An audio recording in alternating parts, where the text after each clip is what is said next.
welcome to Inside Personal Growth Podcast. Deep dive with us as we unlock the secrets to personal development, empowering you to thrive. Here, growth isn't just a goal, it's a journey. Tune in, transform, and take your life to the next level by listening to just one of our podcasts. Well, welcome back to Inside Personal Growth. This is Greg Boyson, the host of Inside Personal Growth. And we've had Richard Flint, who's on the other end of the camera there, on our show before for podcast number 1067. We're now at 1150. So that was a few podcasts ago. Richard, how are you doing today? Let me tell you something, Greg. I am alive and well, healthy and happy and fit. That is the best you can ask for, and blessings to you. And I give gratitude that you're on the show to talk about a book that you've actually had out for some time, but we figured, hey, the world's dealing with more and more stress, so let's talk about it. Let's dialogue about it, the truth about stress and understanding your life from the inside out. I'm going to let people know a little bit about you, your website. If you want to learn more about Richard, go to www.richardflint.com, RICHARDFLINT. There you can learn about Richard and his seminars. So he's been on the show before. As I said, we'll put a link to podcast recording. It was regarding two books he had, but it was podcast number 1067. He's a man on a mission to improve your life. His message is designed to help you understand how you can change your behavior to live a happier, healthier, and more peaceful life. And that is one of the secrets to stress, is how you change your behavior. A lot of it is how you react to it. He has coached and counseled thousands of people with stressful lives and helped them learn how to achieve calmness. Richard travels the world speaking about his area of expertise, knowledge, and behavior working together for personal success. Again, www.richardflint.com. Well, Richard, without further ado, let's get into this, because I think my listeners would love to know what your perspective is, because there's been a multitude of books written on stress management, how to get rid of it, how to do it. Your book, The Stress About Truth, tackles this pervasive issue of stress in our lives. What inspired you to focus on the topic, and how does your approach to understanding stress differ from the conventional perspective that we see? You know, Greg, this book was the result of some situations in my life that happened. I have three sisters. My sister was just young, just older than I am. Her name was Rita. She died of a heart attack. And when I sat and talked to the doctor, I asked him, what happened? He said, Richard, I've been telling Rita she needed to do something about the stress in her life. And if she didn't, that stress could kill her. Well, it did.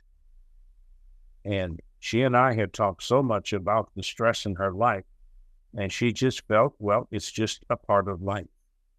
Then a week later, one of my mentoring students died of a heart attack, and her husband told me we couldn't get her to slow down. There was just too much stress in her life, and she felt she had to do everything, and the stress caught up with her. You know, what a lot of people don't understand is that stress is a part of life. It'll be a part of your life from the day you're born to the day you die. But when people don't come to the realization about it, stress is a silent killer. And it either controls you or you control it. And as we were talking a couple of minutes ago, I've never seen stress in people's lives at the level that it is today. And it seems like people, ever since COVID, people's life has sped up, and they just seem to be out of sync with their self. And every time that happens, stress is going to become a silent killer in their life. And, you know, this is why I wrote the book. The book's now in its sixth printing. And it's just something that we have to wake people up to. You will always have stress. And the secret is not to eliminate stress, because there's no way to eliminate stress, but you can control it. Yeah. I wrote the book.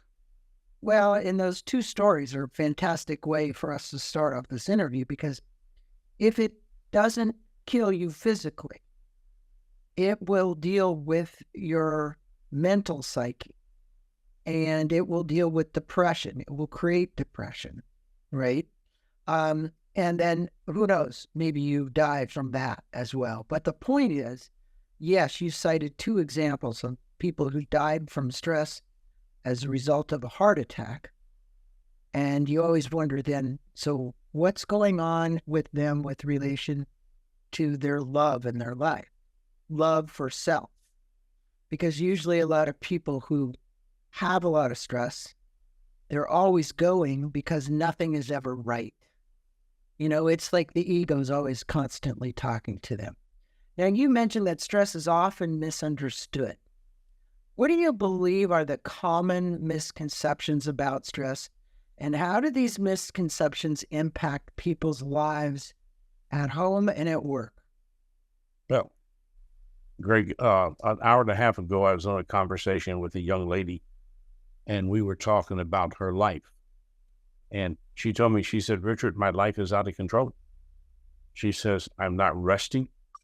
I'm constantly fatigued. And I told her, I said, you've got to get your life under control. Mm-hmm. People just have this attitude that, stress is just going to be stress, and you're going to have it in your life, and just deal with it. But yet most people don't deal with it. And, I've always found this interesting, Greg, that I think our innerness is smarter than we are, because our mind, our emotions, and our physicalness is there to protect us. I mean, I don't know about you, but I've been here. You ever had a day that you were so emotionally tired that you had a headache? Or a day that your mind was just so overwhelmed emotionally you had no energy? And you didn't listen to either one of those. So you get up one morning and you have a cold. You hadn't been sick. You hadn't been feeling bad. But I think our innerness works to protect us. And I tell people every day of my life, listen to your life. Your life is smarter than you are. Yeah. And if you you can learn what stress really is. Well, I believe that a lot of the physical manifestations from stress appear in the body, as you just said, a cold, a flu, all kinds of things. I know right now I'm dealing with a meniscus issue in my knee. And you have to say to yourself, well, did that manifest itself? I mean, a lot of people might think I'm totally crazy, but did that actually manifest as a result of stress? And then somebody will say, well, what's holding you back? Because it's a knee. Or you have a pain in your side. And they'll say, well, who is the pain in your side? Who's the pain in your neck, right? When you have a pain in your neck.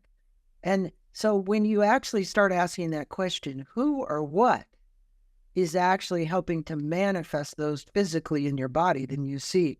So in the book, you discuss the idea of stress is not necessarily a bad thing. And I think there are good stressors and there are bad stressors. Can you explain how stress can be harnessed for positive force, and what conditions are necessary for this to happen? To just say, okay, we get a block, but one of the things about stress is we can move through these. I always say you move through uncertainty into opportunity, but you have to be willing to face the fear, because a lot of the stress is a result of worry and fear that are really unresolved worry and fear, but unnecessary worry and fear. Comment? Yeah. Well, this is something that I try again to help people to understand, to listen to. That positive stress is the result of the belief, the trust, and the faith that you have in yourself. I believe in me. I trust that I'm doing my life what I'm supposed to be doing. And I have the faith that I can go forward. Now, it doesn't mean I'm not going to experience stress, but this form of stress is something that doesn't wear on me. It just shows me how to slow down and how to live. But the bad stress is whenever all the time we're dealing with doubt, and you use the word worry and uncertainty. And when doubt, worry, and uncertainty come together, what they do is they punish you with the tension, with the pressure, with the stress that they bring to your life. And what I see happening today, Greg, is that more people are living from the outside in than they are the inside out. Mm-hmm. I think what we're doing is we're allowing the outside world to come at us at such a force that it's just heightening our doubt, our worry, and uncertainty. I talk to people all the time, and they talk to me about the uncertainty in their life and what it's doing to their life. And when doubt, worry, and uncertainty control you, it brings its whole army of other emotions with you. Yeah, so true. Now, one of the things that we want to get to is managing it. Okay, so you outline several strategies for managing stress in the book. It's one thing to have the stress, it's another to management. What strategies do you find that could be most effective for the listeners? And how can individuals begin to implement those into their daily lives, right? So it's, hey, look, do I do meditation? Do I do yoga? Am I mindful? Do I take a walk in the woods? Do I take a hot bath? Do I go to the sauna? Whatever these things are, solids, do I pray? Whatever, meditate, pray. What are some of the things you think could help people apply that when they're dealing with the stress? Number one for me is slow the pace of your life down. Okay. What I'm seeing today is that people are so busy, but not knowing what they're busy about. Mm-hmm. The faster the pace of their life, the more they're living from their emotions up. And when you're living from your emotions up, you're freeing stress to bring that doubt, that worry, that uncertainty into your life. Right. And another thing is, I think you have to really know what you want for your life. And I'm finding, again, since COVID, so many people have just lost the passion in their life. They've lost the direction of their life. So every day where they used to get up and they had this feeling of purpose, today they get up and it's like they're wandering. Gentleman yesterday told me, he said, Richard, he said, I used to be one of these people that had a purpose for every day of their life. He says, I get up today and my world is different. And I don't really understand this world. And he said, it's just wearing me out. Mm-hmm. Yeah, there's a sense that, and I get this too, because I speak with not only a lot of authors, but a lot of clients. Your perspective and viewpoint on the world and stress is a key. The second thing is, it seems as, I think it's a perception again, that it's almost like I'm going to use this term, you've heard it, many of my guests have heard it, like suspended animation. It's like there's no traction. I don't know where I'm going. It just seems like an animated world. I'm caught in this just, you remember The Wizard of Oz when Dorothy got caught up into the whirlwind and then ended up over in Oz land? You know, it's like people are in the whirlwind waiting to land in Oz land and then get the chance to create a new life, right? So how can people, this book kind of touches on the importance of self-awareness in managing stress. And this is what I'm pointing to: perception, self-awareness. What are some of the practical steps people can take to increase self-awareness of what they're doing to themselves to actually reduce the stress and be able to live with it positively? Because I think there's two things. Look, because you have a little chart in the book, right? And I'm going to go to it for people because you actually put it in many places. You called it event, belief, choice. Okay? Event, belief, choice. Here's the event. Here's the belief. And you talk about expectations, and you talk about the self-direction or destruction. And that's kind of that can be the final step, is you can self-destruct. But for all my listeners, here it is, the little chart, and it's valuable. Speak with us about it, Richard. Well, every day of our life, we're handed different events, experiences in our day. And every event you're handed, you create a direction from that. Mm-hmm. And I'm either going to look at that from my emotions up or my mind down. And the direction that I choose really creates the choice that I make. And everything in life that you do with your life is a choice. One of the things I'm growing to understand more and more, every choice that you and I make and your listeners make has a direct pathway back to some experience or event in our yesterday. And how I view that creates what I feel about that.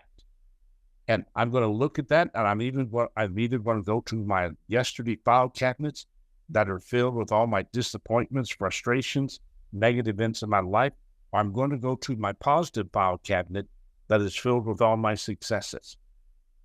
And I'm going to take something from that file cabinet, one of them, that's going to direct my choice.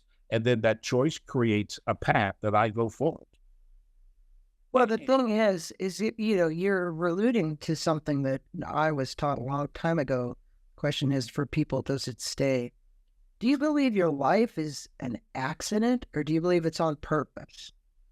Now, I think when you're on purpose and you have a purpose in life, one of the best things you can do to get out of any stressful situation, Richard, is to give of yourself and to have gratitude, right?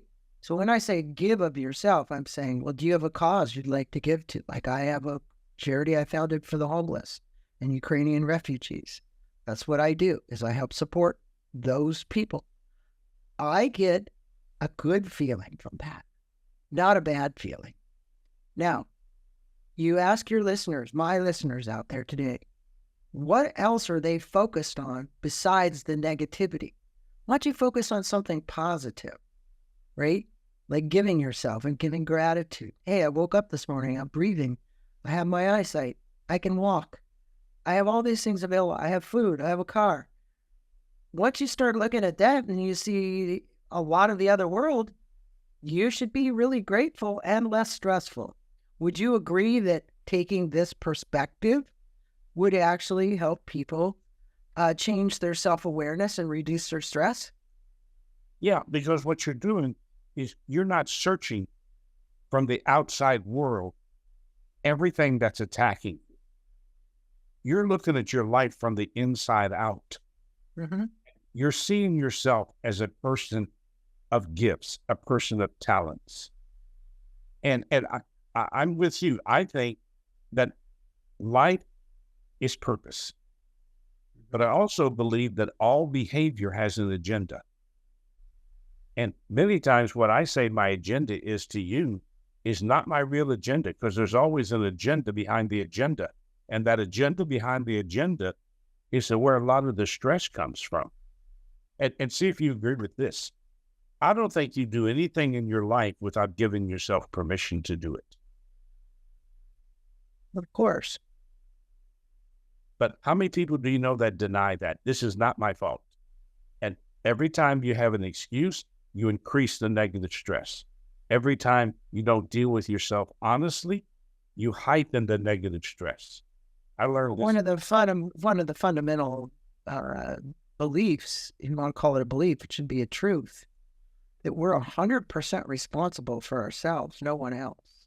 Nobody outside of ourselves, Richard, as you know this so well, you've been through so many life experiences, is responsible for our happiness, is responsible for where we are in life. We are responsible for that. When you understand that simple 101 philosophy, you really can deal with stress a little better. Now, you might not like how things are going because, as you said, you had an unmet expectation. You thought you'd be in a different place now, and you're not in that place. So you're literally depressed or stressed by the fact that you're not in that place. Life doesn't always move at the pace in which you think it's going to move or reach your goal. That's one of the things I truly know, right? So in this fast-paced world, which you've mentioned just 5 minutes ago, yeah, you've talked to 2 clients that are just feeling totally overwhelmed, don't know what to do. The demands of the work, demands of life. Here's the question, Richard.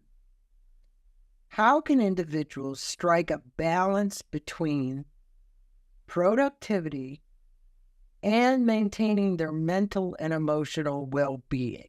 Because the faster we go, the more behind we get. Okay?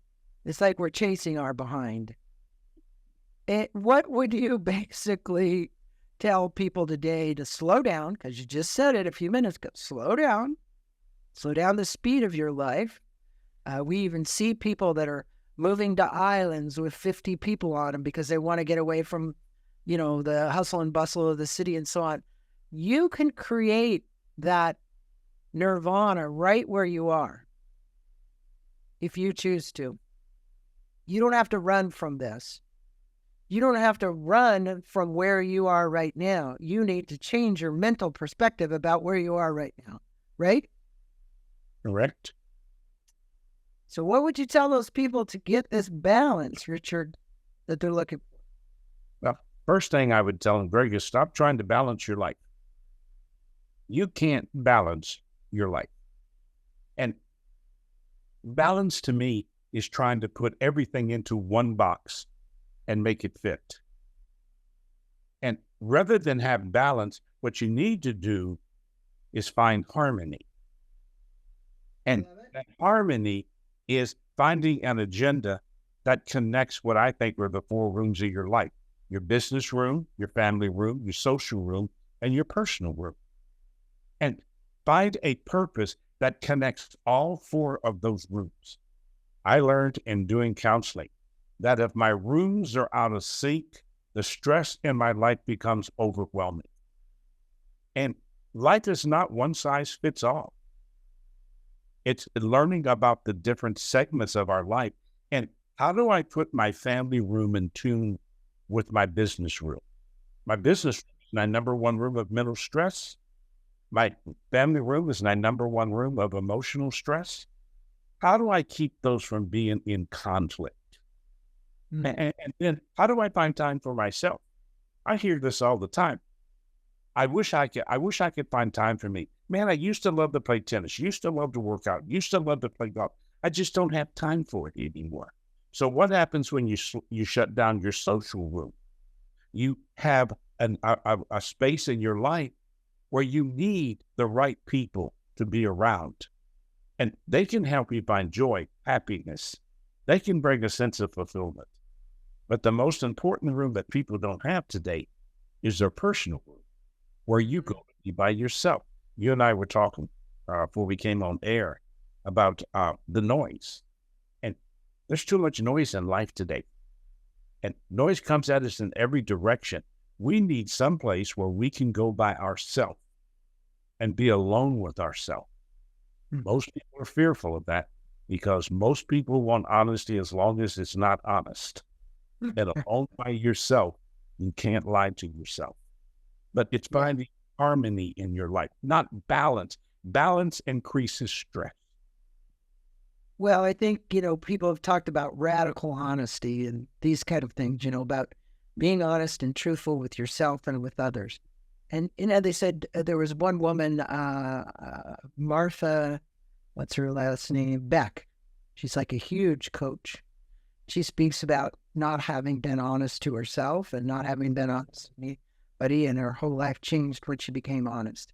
And I think when you start telling the truth, because if you look at your life during the day, in many courses, we tell ourselves lies to get through the day.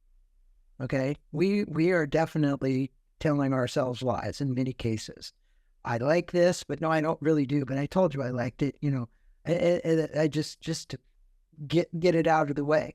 So, you in your seminars, you're encountering individuals from all kinds of backgrounds that come to your seminars or workshops, and they're dealing with all different types of stress.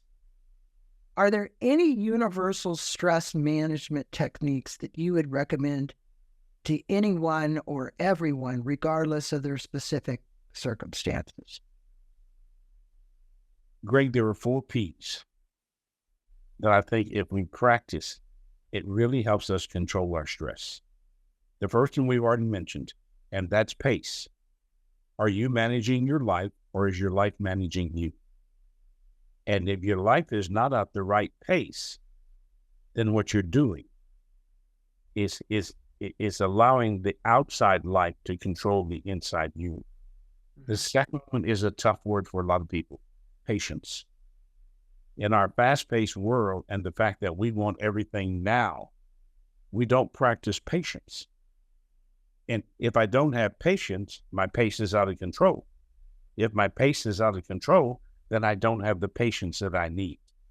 And then the third P is preparing yourself. I get up every day and I give myself a purpose for that day. Mm-hmm. And that purpose settles me down. It gives me a sense of calmness and clarity.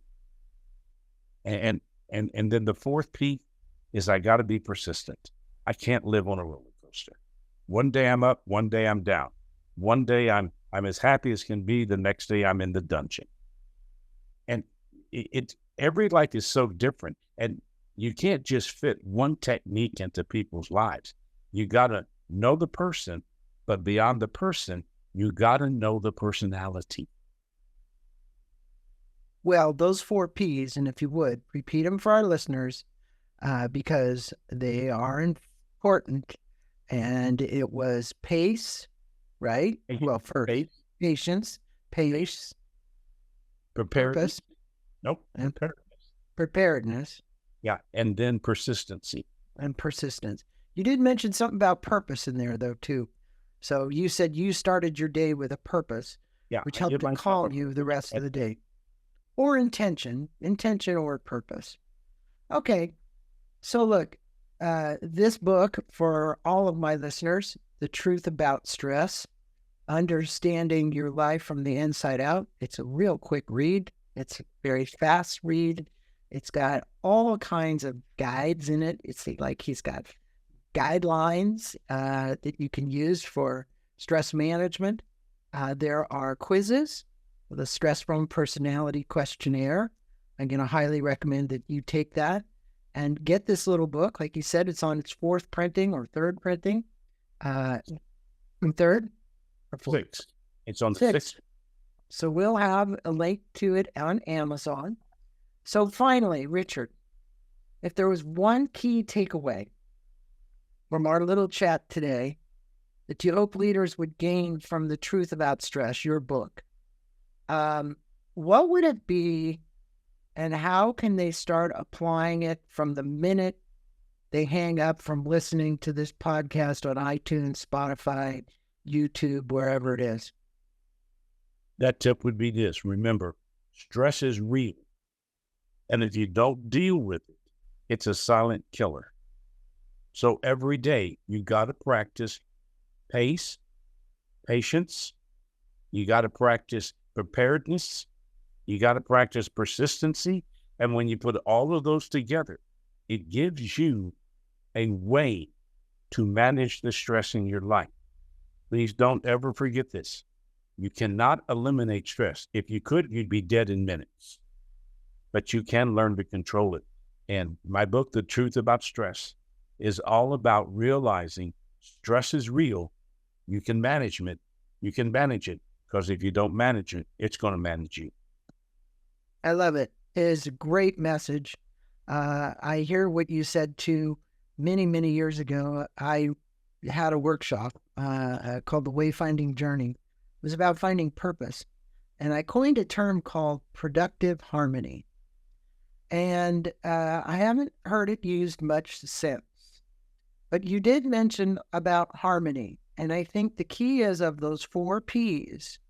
That's what's going to help you create harmony in your life. That's what's going to, you said, hey, you can't balance, but you said you can harmonize. I'll go with that. I'll go with that the 4 P's create harmony, thus then creating balance. And so that's the way I'll approach it. I'll look at it as a sequence down there. Okay, tremendous. Thank you for being on Inside Personal Growth and sharing some of your thoughts. Blessings to you, Richard, and your team there at Richard Flint Seminars. Go to www.richardflint.com. There you can learn more about Richard. Thank you for listening to this podcast on Inside Personal Growth. We appreciate your support. And for more information about new podcasts, please go to InsidePersonalGrowth.com or any of your favorite channels to listen to our podcast. Thanks again, and have a wonderful day.